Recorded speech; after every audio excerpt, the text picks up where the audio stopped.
Anniversary का दिन था। पति पत्नी एक दूसरे का मजाक उड़ा रहे थे। कई लोग उनकी एनिवर्सरी मनाने के लिए उनके घर आए हुए थे। इतने लोगों के बीच वह एक दूसरे का मजाक उड़ा रहे थे, लेकिन बात कब बिगड़ने लगी किसी को पता ही नहीं चला। धीरे धीरे मजाक एक दूसरे की बेइज्जती तक आ गया। अब वो एक दूसरे को नीचा दिखाने लगे। पार्टी में आए हुए बाकी लोग सिर्फ तमाशा देखकर खुश हो रहे थे। किसी ने उनको रोकने की कोशिश नहीं की, उल्टा सब हंस रहे थे। लेकिन हद तो तब पार हो गई जब पत्नी ने यह कह दिया कि तुम्हारी औकात ही क्या है मेरे सामने। तो सन्नाटा सा छा गया।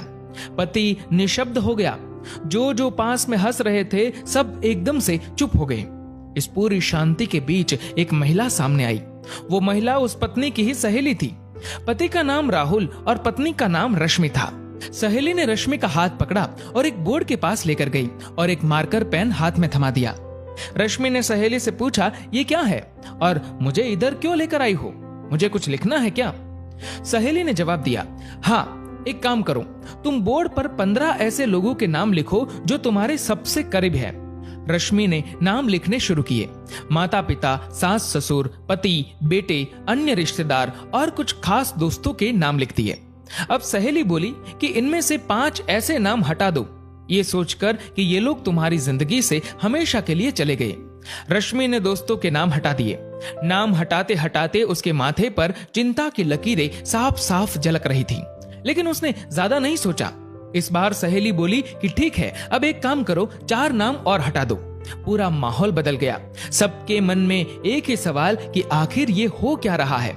रश्मि ने रिश्तेदारों के नाम हटा दिए। अब बचे सिर्फ माता पिता, सास ससुर, पति और बेटा। सबकी नजरें बोर्ड पर कि आगे क्या होने वाला है। लेकिन अब रश्मि को सहेली के कहने पर 2 नाम और हटाने थे। भावुक चेहरे और माथे पर पसीने के साथ उसने सास और ससुर का नाम हटा दिया और बोली कि उन माँ बाप का नाम मैं नहीं हटा सकती जिन्होंने मुझे जन्म दिया है। प्लीज मुझे माफ करना राहुल। राहुल ये सब देख रहा था लेकिन कुछ नहीं बोला। सहेली बोली कि अब बचे माता पिता, पति और बेटा। रश्मि, एक काम करो, 2 और नाम हटा दो। रश्मि ने रोना शुरू कर दिया कि एनिवर्सरी का दिन है और ये सब क्या करवाया जा रहा है उससे। लेकिन सहेली बोली, नाम तो हटाने पड़ेंगे। बोर्ड की तरफ देखा तो रश्मि का दिल जोर जोर से धड़कने लगा, ये सोचकर कि ऐसे कैसे किसी का नाम अब हटा सकती हूँ। लेकिन आंखों में आंसुओं के साथ दिल पर पत्थर रखकर उसने अपने माता पिता का नाम हटा दिया और बोली कि मुझे भगवान कभी माफ नहीं करेंगे।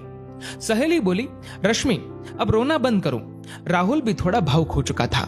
बाकी सब लोग भी निशब्द थे।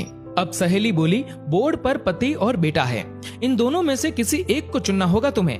रश्मि, यदि इन दोनों में से एक का नाम हटाना हो तो वो कौन होगा?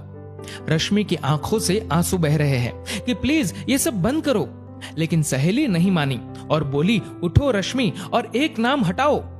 15 मिनट सोचने के बाद रश्मि ने आंखों में आंसुओं के साथ अपने बेटे का नाम हटा दिया। राहुल देखता रह गया। सब लोग शॉक हो गए कि रश्मि ने ये क्या कर दिया। एक माँ अपने बेटे का नाम कैसे हटा सकती है? आप भी यही सोच रहे होंगे। तब सहेली ने रश्मि से पूछा कि ऐसा क्यों किया? एक माँ होकर अपने बेटे को ठुकरा दिया और पति को चुन लिया, ऐसा क्यों किया तुमने? तो रश्मि बोली कि माता पिता, सास ससुर आज नहीं तो कल भगवान के पास चले जाएंगे, क्योंकि वो सब बड़े हैं और कुदरत का नियम है, जो आया है उसे जाना ही है। और बेटा शायद अपनी शादी के बाद मुझसे अलग हो जाएगा। हो सकता है मुझे आश्रम भेज दे, हो सकता है मेरी सेवा करे, या ऐसा भी हो सकता है कि मुझे घर से निकाल दे, क्योंकि आज की पीढ़ी का क्या भरोसा।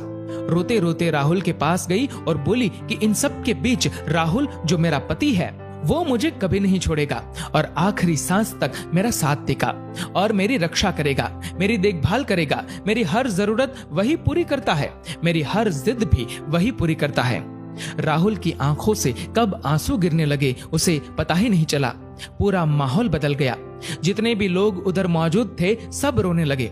सहेली बोली कि जिस पति से इतनी उम्मीदें हैं उसी पति की औकात की बात तुमने सबके सामने की। रश्मि जोर से रो पड़ी और राहुल से माफी मांगी।